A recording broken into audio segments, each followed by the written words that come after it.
Hello everyone, and welcome again to week number 7 of ReWild to Maximize Life. Today we're going to talk about how to increase your health span.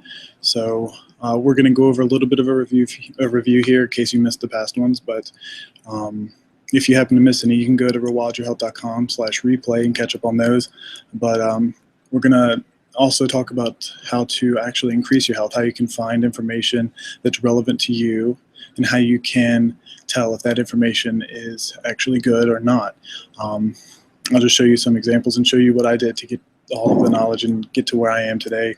If you have any questions, remember to just ask, at all, and I'll be happy to help. If I'm also going to be talking a little bit in this webinar about actual longevity and ways that you can increase your health span, a little bit more practical tips and how it works, so that way you have a basic understanding. Today might be a little bit of a shorter one, but it's full of good information. So again, thank you for coming and for joining me here. But if you have any kinds of questions, go ask on Twitter. If you want to go see any of the other videos, make sure you go to rewildyourhealth.com/replay. And thanks again. Again, this is the last one, so thank you for joining in. All right, let's go ahead and flip over here.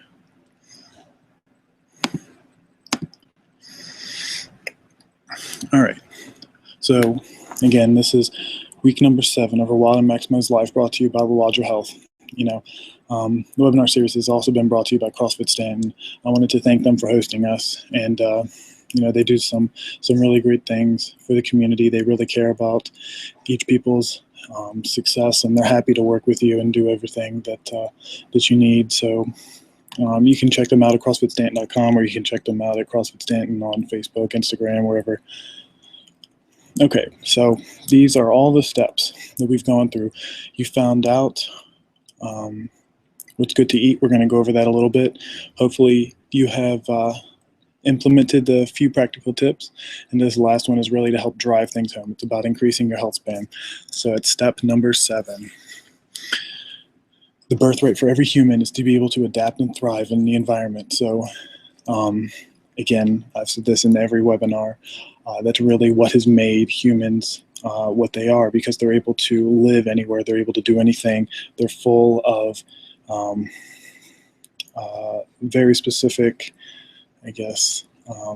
instances, like especially adaptable DNA, and they're able to fully fulfill their genomics, and they're able to live anywhere, which is what makes them unique. So before we continue, I want to make sure that you've got your downloads. These are the 2. The first one is from me. It's the 7 steps to correct, balance, and maximize your nutrition. This is my cheat sheet. We're breaking it down now.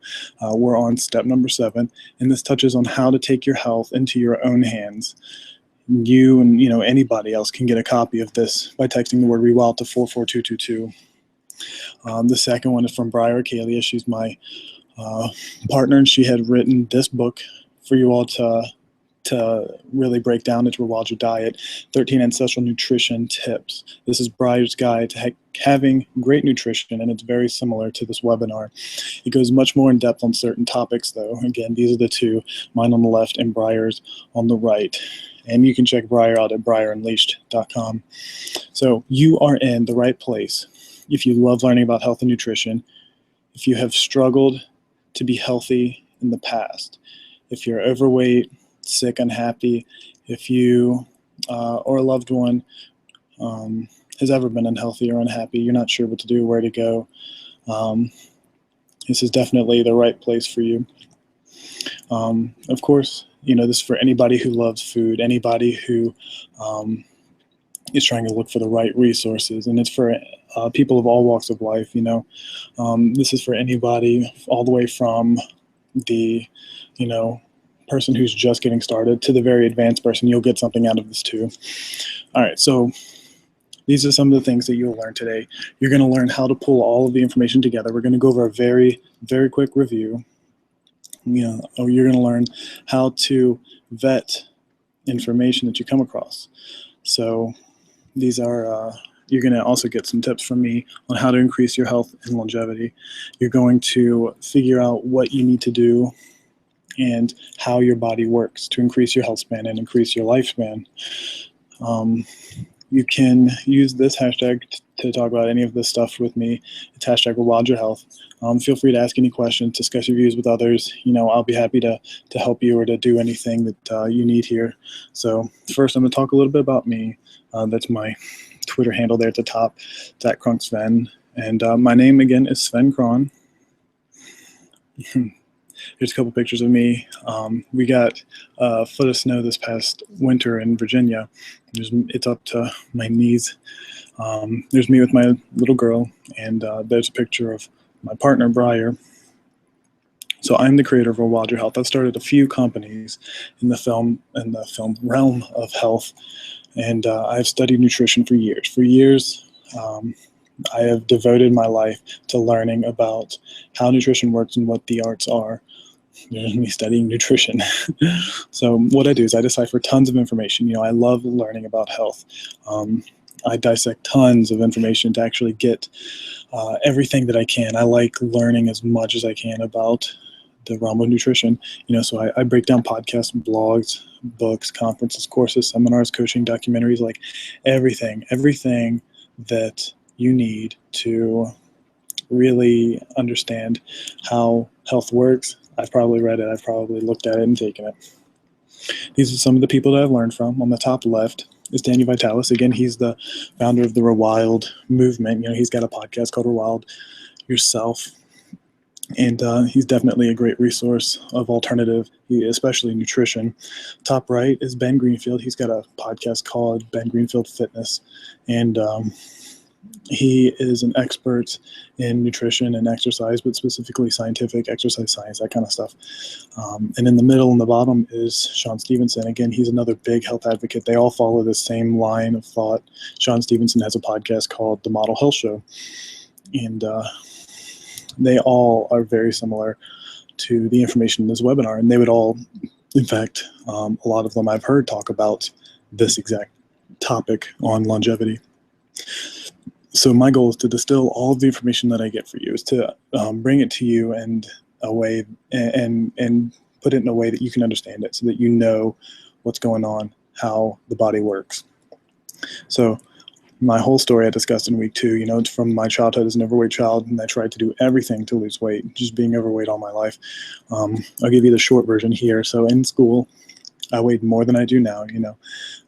It was a culminating event until the point where in high school I realized I needed to make a change, and working out was not doing me anything. Even though I did all kinds of sports, I did cross country, and nothing was working for me. So, I came across veganism. That was the beginning, and it led into every other diet you can imagine. And so it's been a lifelong quest, and a quest in my genome. I've really been trying to figure out exactly what is right for me. But again, today is about you. So first, I mentioned Healthspan. That's not a word that's used very much today. And so I wanted to kind of give you a context for the word Healthspan. Now, this is probably not really an official word, but it is the lifespan of your health. So what it is if you have a longer health span, you're going to be happier, healthier, and more vibrant for longer. I whenever I tell people about this, I always give the analogy. If you increase your health span, you may not necessarily be increasing your lifespan, you more than likely will be. But if you have a longer health span, by the time you're 80, you're going to appear younger than people at 60.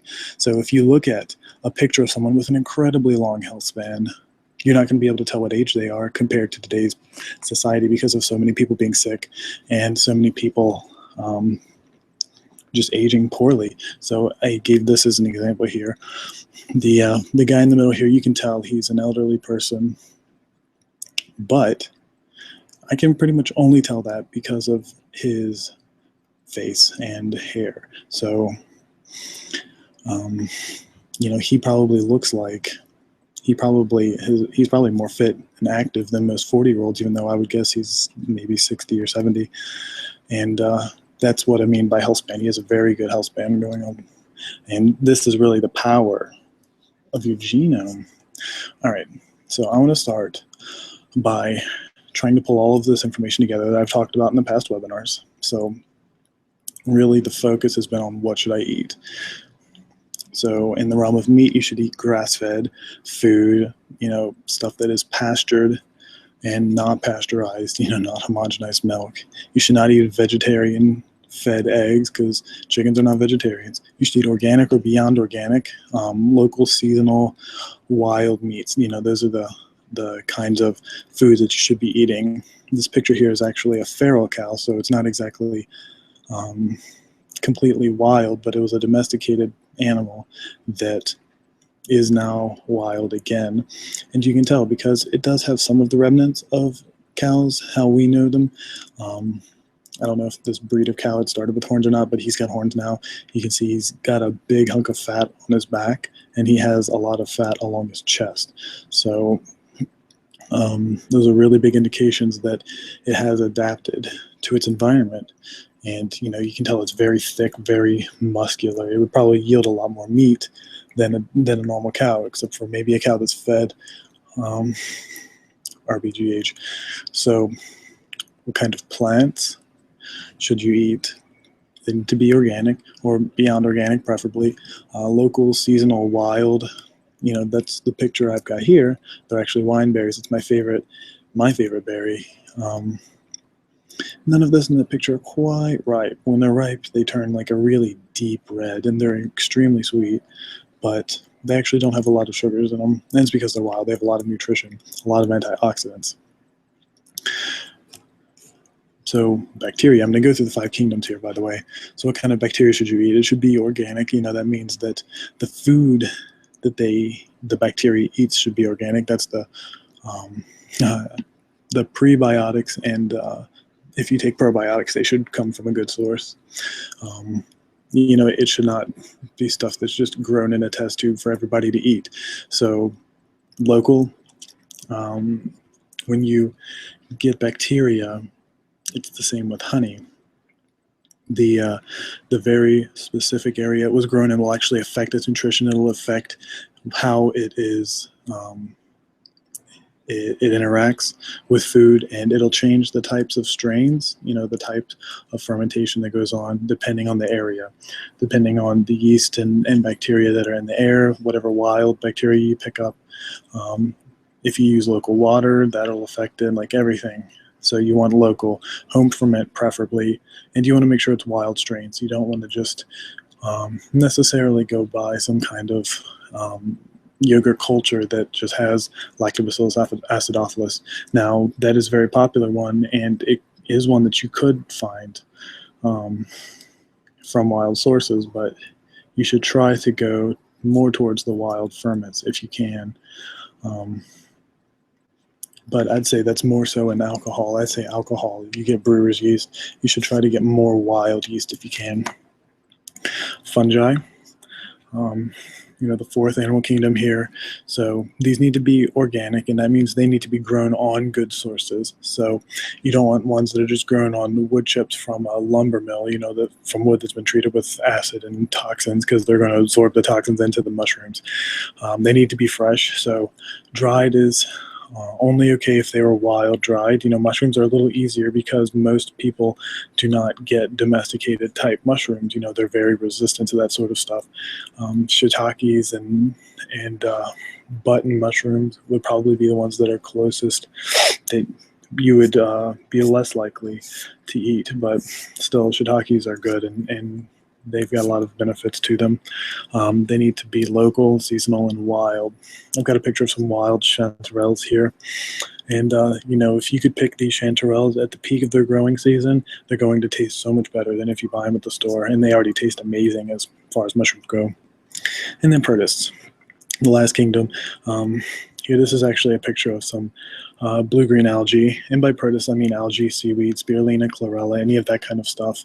I consider all of them to be superfoods, but not many people know about them or, eat that kind of stuff. So they need to be organic also. You don't want to have pesticides in, especially since they live in water. They'd be more resistant to that kind of stuff. You've got to be careful about the quality of water they grow in if it's farmed. It can't just be like chlorine dump. And if you get it wild out of the ocean, you've got to make sure that it comes from an actual good source, because you need to make sure, for example, seaweeds, if you get seaweeds, they need to be wild and preferably from a place like Maine. The Maine is a good place for seaweeds right at this moment because of the recent oil spills that happened in the Gulf of Mexico. You don't want them from the Gulf of Mexico. And then the nuclear meltdown that happened a few years ago in Japan is going to affect all of the seaweeds up and down the sea coast of the Americas on the west side. And so they're very high in iodine. And then what happens is from that meltdown, there was a lot of radioactive isotopes that went out there. Some of it was radioactive iodine. It was an isotope of iodine that will decay and have a half-life and release gamma radiation, alpha particles, that kind of stuff. And if you eat that kind of stuff, if you ingest it, it's going to have a chance of mutating your DNA. You're going to incorporate into your cells, and then it's going to mutate your cells. So you got to really be careful about the quality of this stuff just because of the medium in which it's grown. So preferably local. Stuff like spirulina, they've actually done studies and they found that spirulina does grow by itself, just straight up in ponds. You've got to really be careful with the area that you get it from. Again, just for quality reasons, but it needs to be seasonal. Buying stuff out of season just means that it's been dried and shipped, and wild is the best. Now with produce, it's very difficult to actually find a non-wild produce, so you're pretty lucky in that scenario. All right, so there are really no perfect amount of what you should eat. I'm not going to tell you that you need to eat 60, 40, 40, fat, carbohydrates, protein. I'm not going to say that. It really depends on you. It depends on your genes. It depends on how you function as a person. Again, I happen to do well with saturated fats, and I replenish carbs better. So I would say it would probably be best if I ate a little bit more fat. If I eat carbs, maybe I should do it after my workout or before my workout just so I incorporate it more. But it really depends on you and your specific genes. But learning about genetics is a really good step. It's really the first step if you want to truly be healthy and you really want to understand how nutrition will work. So your genetics matter. Your genetic heritage tells you how you respond to certain foods. And it's kind of what I mentioned here a second ago. You probably respond to a specific geography's food better than others. Okay, so the vast majority of my genetic heritage comes from the Irish area, the Irish type peoples. And that means that I'd be willing to bet that I'm going to do well on seafood and oats. Those are going to be the stereotypical foods of the indigenous Irish people, of the Celts, the Gauls, any of this kind of stuff is really where I really, should focus on my energy of food type, the types of food that I should be eating. So if you are predisposed to certain diseases, you can also adjust your nutrition accordingly. If you have, like, for example, with me, I'm more prone to types of skin cancers. So that means that I need to make sure I eat more antioxidants. I need to stay away from trans fats because the way that fats actually work is that, say you eat something with trans fats, you eat like a donut or something like that, with fats that have gone rancid and are oxidized and stuff, the fats in your cells are shaped a certain way, and trans fats are actually shaped a different way. And so when you incorporate it, it can actually cause damage inside of your cells. But what happens when you go outside, with example of me being out in the sun, if I eat trans fats, they're going to be incorporated into my skin, and then the sunlight, the UVB rays, are going to interact with them, and it's going to cause them to actually mutate into, possibly cancerous type substances. So that's where I've got to really be careful. If you have good quality fats, if you eat lots of antioxidants, and if you, just watch your, of course, sunlight expenditure, then all of that will take into account and counteract the stuff. The reason I say antioxidants is because when you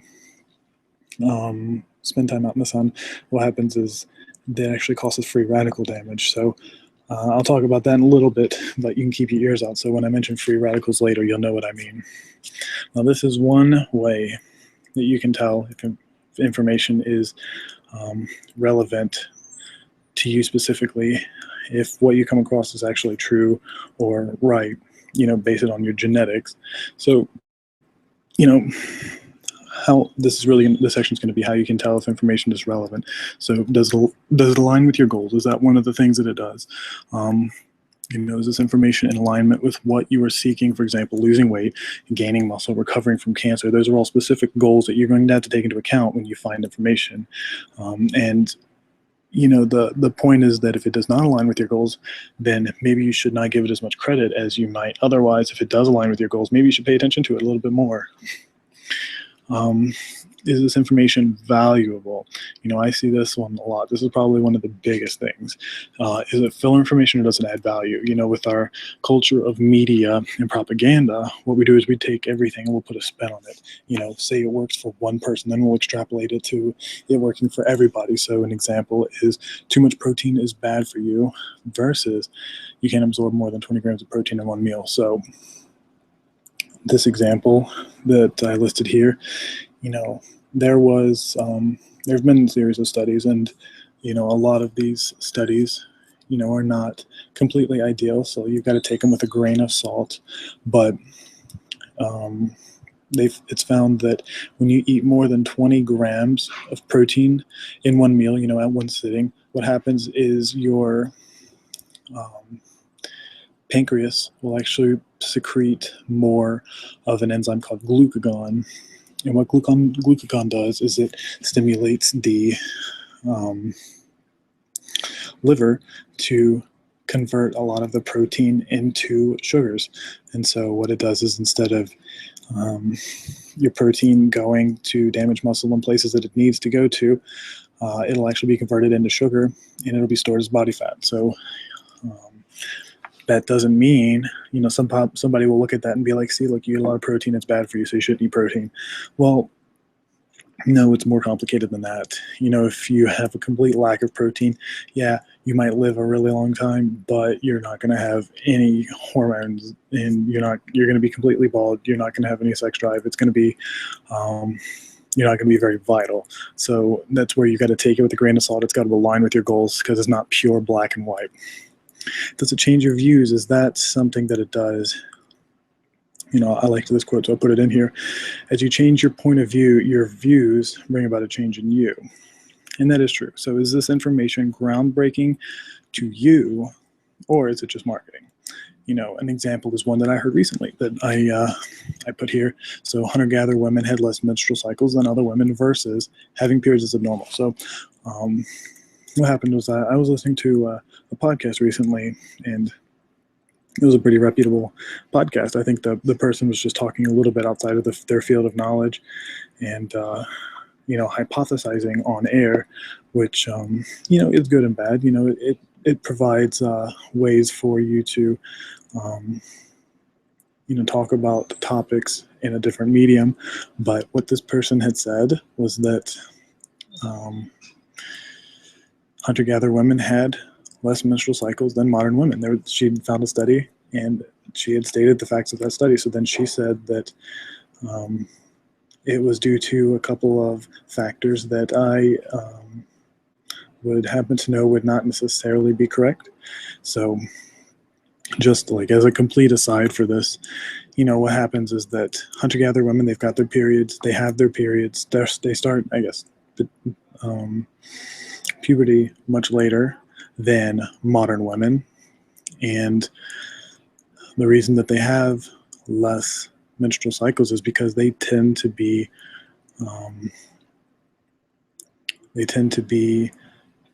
pregnant, have children and stuff like that a little more than modern women. So the hunter-gatherer women, what they do is they have say they reach puberty at 18, they start having actual periods at that time, but then say they get pregnant. I think the average age of the first child of women is 20, and so by the time they get to a regular menstrual time, they have a child. And so when you have a child and you breastfeed, you actually don't menstruate. Now, this is where this person was a little off, because the person said that you can still get pregnant while you're breastfeeding. Now, that is correct and not correct. If you feed purely from the kid, you don't pump at all. You just purely, whenever the kid is hungry, you feed it. Even if it's every 5 minutes you feed it, you will not have a period. But if you pump regularly, if you eat at, or if you actually only let the baby eat at certain times, if you pump and store the milk, or you'll still ovulate, and you will still be able to get pregnant from that. And so there was a birth control company that said that having periods is abnormal, and that's why you should take birth control, because nobody's ever really had periods like this. And that is true and not true, but I wouldn't say it's abnormal because of the fact that periods are abnormal. It's abnormal just because of how our modern society is set up. So anyway, that's just a full aside. So is this information being filtered? Is this someone's interpretation, or is this information objective? That's really a big topic. Is it subjective or objective? It's really hard to tell sometimes. So the example I gave is meat is bad versus I don't do well with meat. So there are lots of people, we're all vegans, especially people that I really admire, people like David Wolf. He is a great source of information, and I love reading his books. I love learning about him, or learning from him. And he says that maybe you shouldn't eat a ton of meat. I don't think he necessarily says meat is bad anymore, but he is a person who does well on lower amounts of meat. Not that doesn't mean that everybody is. That just means that his ancestry probably came from a tropical area where they didn't have as much access to meat, so they ate more plant foods. So he's just good at eating and digesting plant foods. No, I personally wouldn't do well with that. What happens is there's a gene, there's several genes in this field. One example is MTHFR, and that doesn't let you, I talked about in one of the other ones, it has to do with folate. You accumulate too much of the wrong folate, and that can become toxic. So you've got to be careful with the meat that you eat, because if you, people usually with this gene are either over-methylators or under-methylators. The MTHR gene, I think, determines that, but I happen to be somebody who had a lot of meat in my diet.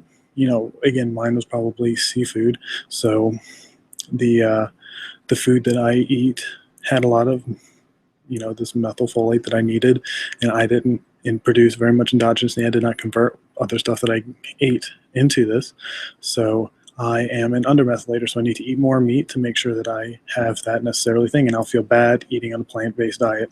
Now, he is probably the other example where he's an overmethylator, and he doesn't need as much meat as I do.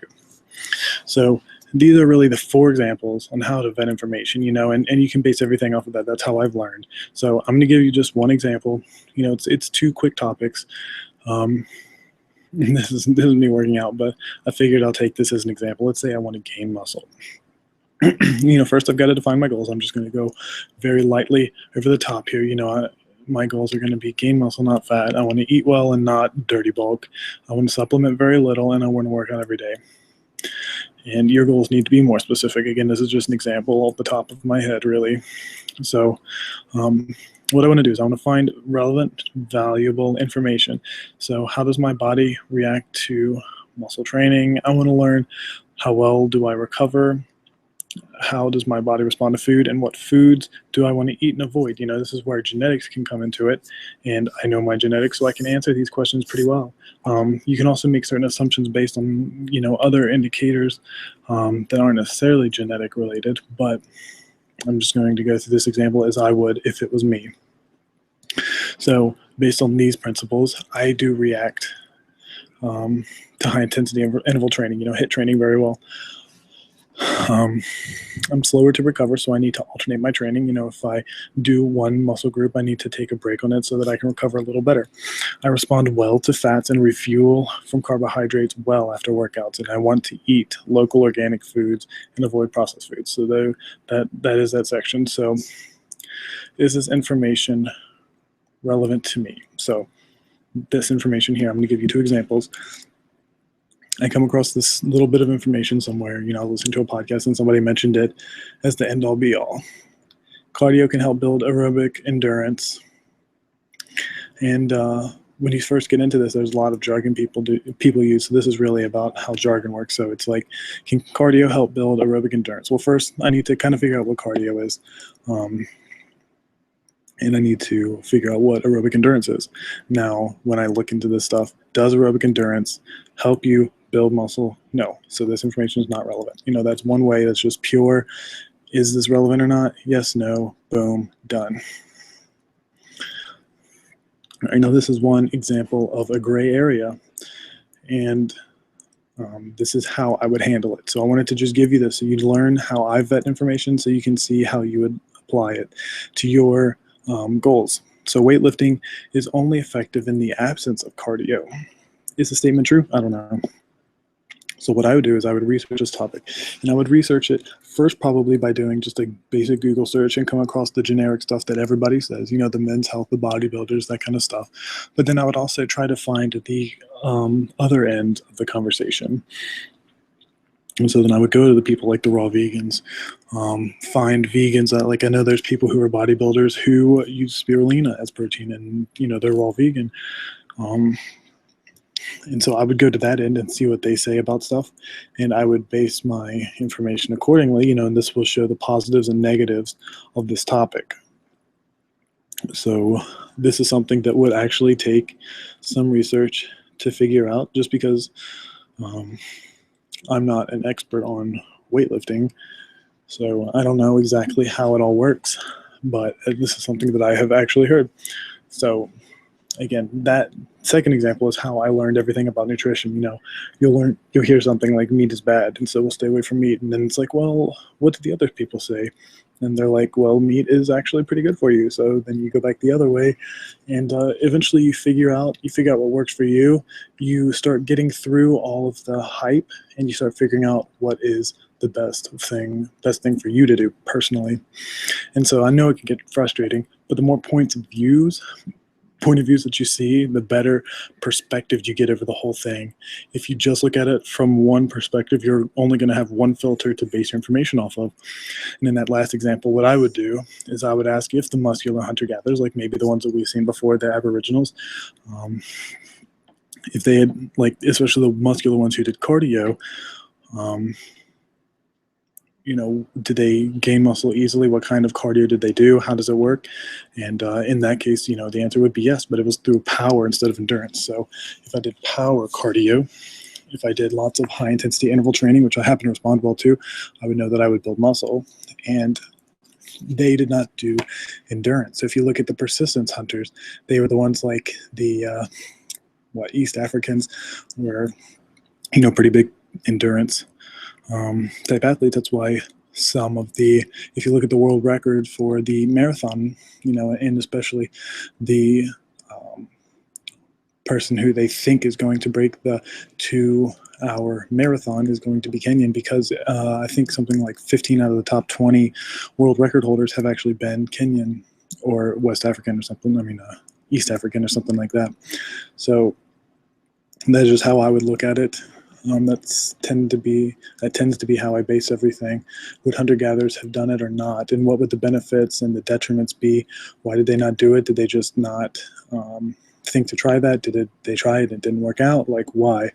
And that's how I base my information. All right, so let's switch gears a little bit and we'll talk about Healthspan, like I mentioned before. So this is going to be how to increase your longevity. This is a picture of your chromosomes here. The illuminated parts are actually telomeres. We're going to talk about them. This one's actually going to be a little bit more scientific now. So how does it work? So longevity is based on telomeres, and they are the caps of our chromosomes. They actually cap our DNA.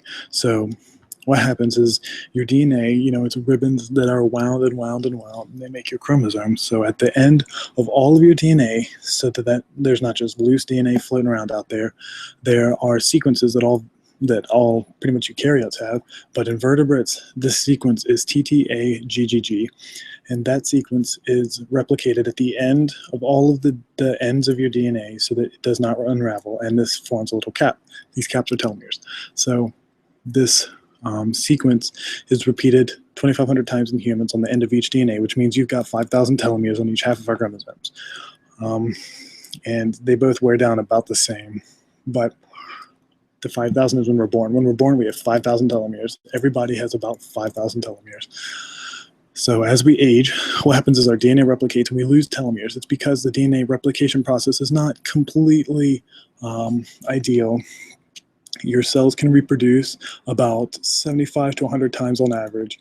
And at the time they get to this 75 to 100 replications, that is when they become infertile. Their DNA mutates. They can no longer reproduce. And then we lose telomeres at that point. And it happens very, very slowly. When the telomeres reach a certain shortness, that's when your DNA will actually start to unravel, and that's when you die. When your telomeres get to a certain shortness, you die.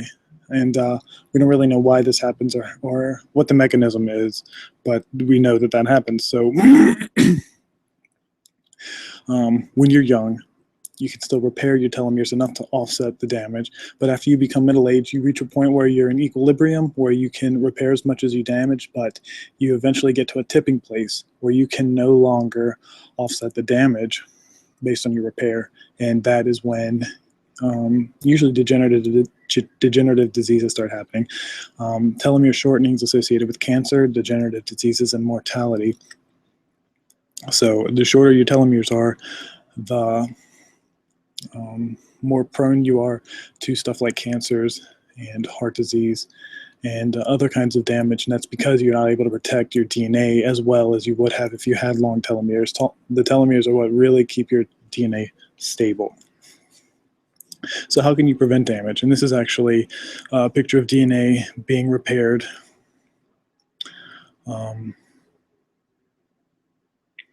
But I want to talk about how you can actually prevent this. There are ways you can prevent it. It's not like you're just happening to watch this and we just know it happened. You can actually do something about it. So telomeres are susceptible to oxidative stress. So oxidative, it means it's whenever it is prone to oxygen, it gets burned. That's oxidative stress.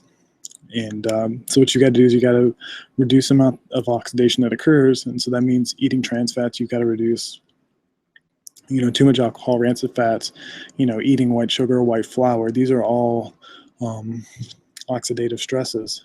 And, there's tons and tons and tons and tons and tons. These are just the top ones, especially related to food and nutrition that we've talked about. And these are all caused by free radical damage, which I mentioned earlier. I said I would come back to it. I'll come back to it now.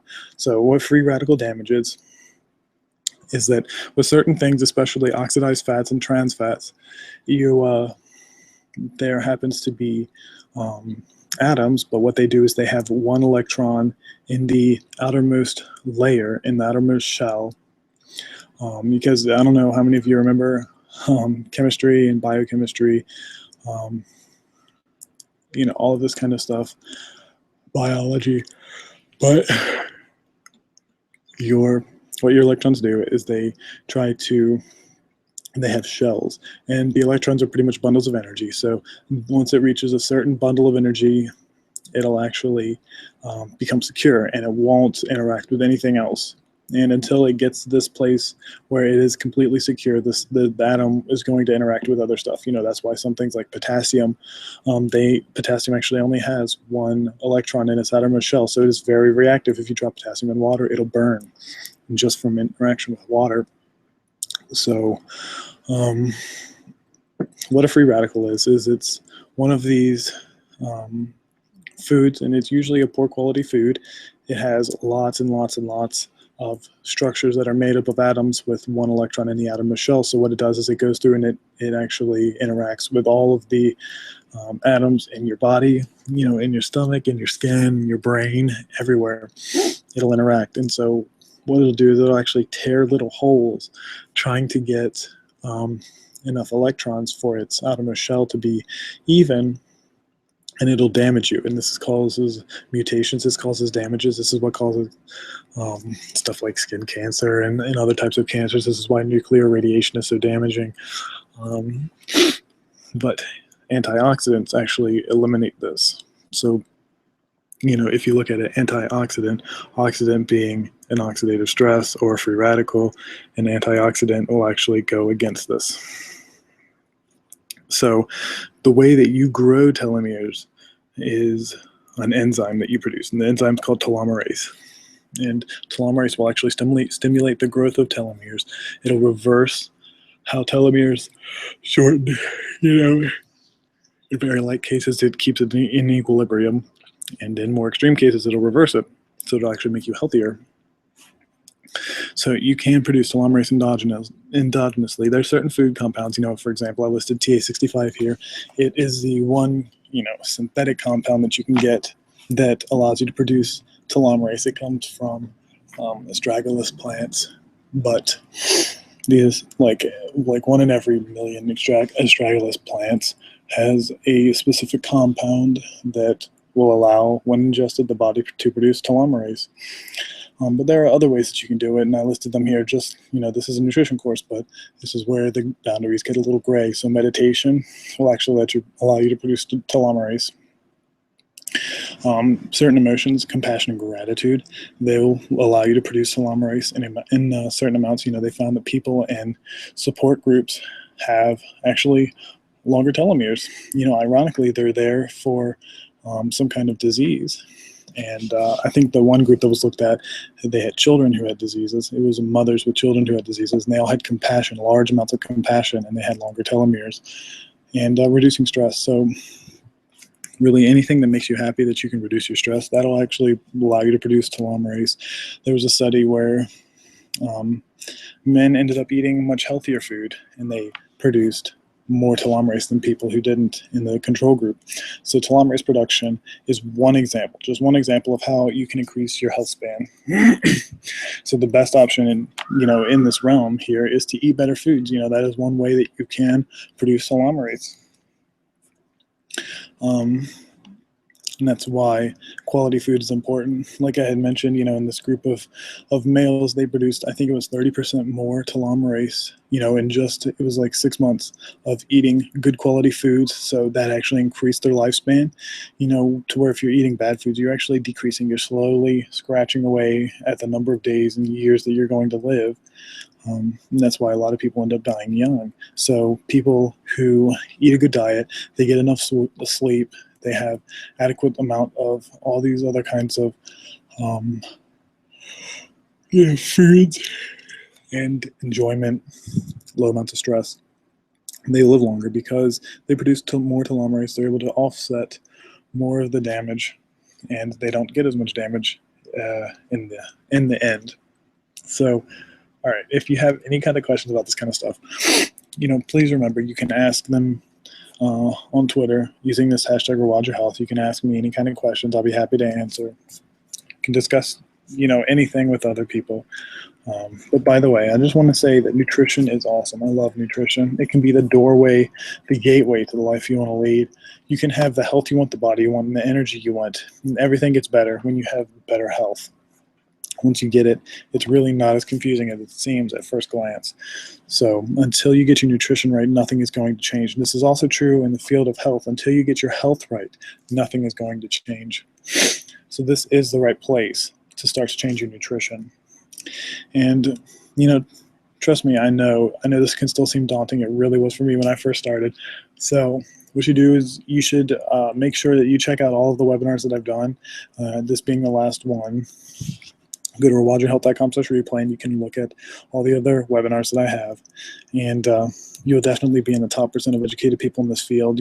Most people don't know about a lot of the stuff that I've talked about. And feel free to ask me any kind of questions if it still seems daunting. I'll be happy to answer. But, what if things still seem confusing? Well, you can put in the time and study everything and get your hands on. You can wade through all of the false promises and diet fads out there to find something that works specifically for you. This is what I did. Or you can tap into my years of research and investigation to quickly and easily get your specific meal plan with no headaches or confusion. And this is the fastest path by far. The fastest path is through ReWild Your Health. So everything should be made as simple as possible, but not simpler. That's a quote by Albert Einstein. I really live by that. I think it's a great quote, and it is something that everybody should really think about and look into.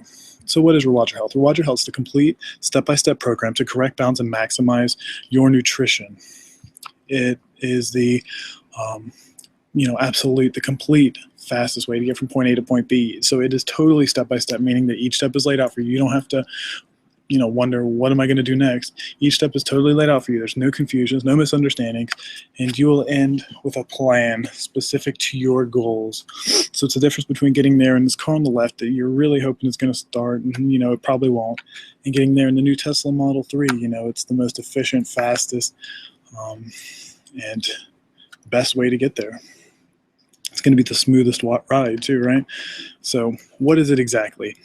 It's a 12-module course, and it starts where your diet is now, and it gets you to your diet goals. There is no ambiguity. Everything is laid out. It's simple to understand, and it's intuitive, and it is the exact path that I've honed over the course of years and more than 10,000 hours of study and ongoing study. So let's break down the modules here. Module number 1, what does health even mean? The internal and external factors that can change your health. So you will go farther in depth about this topic. You'll discover how all of these factors can be your downfall, or you can make them your strength, and you'll learn how to start your personalized health plan. So step number 2, what should you feed a human in a zoo? How you should eat and what your genes are telling you. So find out how humans have evolved to eat, and this will really surprise you, how diets can cause different levels of health so that you know how to become the healthiest you can, and how to apply these lessons to modern day life. Module number 3 is the easy way to find plants. This is the steps to sourcing the best food in the world. Learn why sourcing food can automatically increase the health span, increase your life, and create the life that you want. So you get specific instructions on how and where to find this food, and find it cheaply. That's a big thing. This includes more than just plants. It's bacteria, fungus, produce, everything I talked about a little earlier in this webcast. These are the superfoods that you really never hear about. Module number 4 is the easier way to find meat. It's the process of acquiring better meat for less money. Learn why and what is important about quality meat, why you should be eating better quality meat, and where should the emphasis of your money be placed. That's a big thing with meat. Like, is it expensive? You can relieve the burden on your wallet really by following this stuff. So module number 5, raise your sources to the next level. It's the 5 steps you need to get the quality you deserve. Learn the 5 steps to getting way better food than you can get from the store, and no one tells you this. Plus, you can save even more money doing all this stuff. Module number 6, level up your life. It's the 5.5 foods that will change your life. These are the true superfoods that only the top nutritionists even know about. Just this section can give you the life that you want. The extra half is the cherry on top. It includes the best way to get the most nutrition from your foods. Module number 7 is the number 23, why this number makes you do everything. All right, I'll let you in a little secret. This is about genes, and we barely scratched the surface. Just talking about epigenetics and stuff today. You'll discover information on the cutting edge of the field of nutrigenomics. It's the science of how your diet affects your genes, and learn why your DNA is set in stone, but your genes can change throughout your life. Module number 8, the cake is a lie, why you slip up and why it's okay. This is a portal reference for all of you nerds out there. Understand how to deal with stress and setbacks. It's the psychology of eating. Learn why you can cheat and how you can stay on track, and create your mindset to achieve your goals. This can help with all aspects of your life. Module number 9 is the nutrition of water, how just one thing can make 99% of your molecules. You're 70% water by volume, you're 99.9% water by molecule. Find out how you can be made from the purest substance on earth. You won't get this anywhere else, by the way. Learn that not all water is created equal. Source your water like you would your food. So module number 10, what goes beyond nutrition. It's the 7 techniques to get more out of your food. Why these 7 techniques should be taught as a kid. Everybody should know them because they make all the difference for your food. And you master the art of eating and cooking just from watching me. So module number 11, your specialized health plan. It's a plan that best fits your life, made by you. Become the architect of your life. By this point, you will have made your own personalized health plan. This takes into account everything from your goals to your genes. So module number 12, now that you know everything, what next? How your knowledge can expand and where to go from here. Now, you will not need my help once you reach this point, to make nutrition decisions. You'll be as much of an expert as I am. This is where you can go to keep learning, and the kind of stuff that we talked about today. It's tactics for telling whether information you come across is true for you. So how much will it cost me? You could really spend 10,000 plus hours, probably more. That's what I spent. trying to decipher information, you can hire a personal coach. You know, I said for less than 15,000, but that's probably being generous. It's probably higher than that, or you can pay thousands upon thousands trying to find something that might work. So it won't cost you thousands, and plus I'm giving everyone a pre-launch discount, and you will pay half of the launch price. You can get started for just $250 today by clicking the link below. So I want to reemphasize, I want to reiterate, bringing them all back, you know, for everybody out there in email land. I want to reemphasize what you get with this. You get absolutely everything in this course. I want you to have as many resources as possible. You get your very own copy of your health plan, food journal, recipe book, and a course book. You get access to tons of videos. You get audio, PDF, video, and way more downloads from your course, so you can take it wherever, even if you don't have internet access. You get some free bonuses too, and it's access to an exclusive Facebook group, you know, so that you can have the support and ask the questions that you have in there. There's weekly Q&A calls where I will actually answer your questions. I'll answer the questions from the Facebook page and the questions that I get emailed to me. You get a course planner that helps keep you on track. You get the awesome tools guide. This is exactly what I use for making all of my food. Plus you get a 60-day money-back guarantee. So that means that you get 12 epic modules for success. You get your personalized health plan, a food, mood, poop journal, a recipe book with pictures, a complete course book, tons of awesome videos, audio, video, and text downloads, exclusive Facebook page access, weekly Q&A calls for your questions, a course planner for success, the awesome tools guide, and a 60-day money-back guarantee, plus lifetime access to everything you see here. So all you need to do is visit course.rewildyourhealth.com/presale. And again, this is brought to you by ReWild Your Health. So again, I wanted to thank everybody, you know, who's shown up, who's really put in the time to learn all of this information. I know it's been a lot, and you really are an expert by this point. If you've missed anything, make sure you go to rewildyourhealth.com/replay, and you'll be able to get any kind of information that you may have missed. Thank you for everybody who's been tuning in here. Don't forget to ask your questions. Make sure, at least from the point of view of longevity, you need to really make sure that you take care, like from this webcast, take care of your telomeres. You know, make sure you're eating quality food. You're not exposing yourself to stress. Make sure you're eating all of the right foods that I've been talking about, and trying to get good water so that you can have the best health that you want. Really, this is a way to make your diet invincible. You can make yourself really stand out, and you can have the health, the vitality, the richness, everything that you want. I wanted to thank everybody again for coming, and this is the last webinar, so thank you for everybody who's tuned into all of these. I've had a lot of fun. I've been able to get a lot of information out to you, and I hope I'm able to see you within the course here so that we can get all of the information, you know, way more than what we actually talked about here. And, you know, just these past, 7-8 hours have been really good information, but trust me, there's way more information from where all that came from. So thank you for tuning in here, and I guess I won't actually see you next week, but hopefully you'll get a lot of the information. You'll watch the replays, you'll be able to incorporate some of the stuff, and you'll be able to have a healthier life. Thank you.